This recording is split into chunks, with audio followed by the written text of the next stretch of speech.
of a digital budget portal to enhance transparency, accountability, and public participation in the Philippine budget process, also known as the Citizens Access and Disclosure of Expenditures for National Accountability Act or the Cadena Act. Nais rin po natin pasalamatan ang maraming sumuporta sa pagbuo ng ating panukalang batas.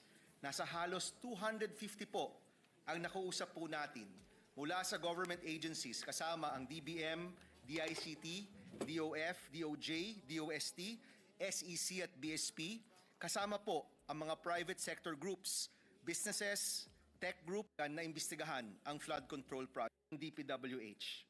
Taon-taon na lang pong naghihirap ang mga Pilipino dahil taon-taong ding nararamdaman ng ating mga kababayan ang epekto ng substandard, unfinished at ghost project.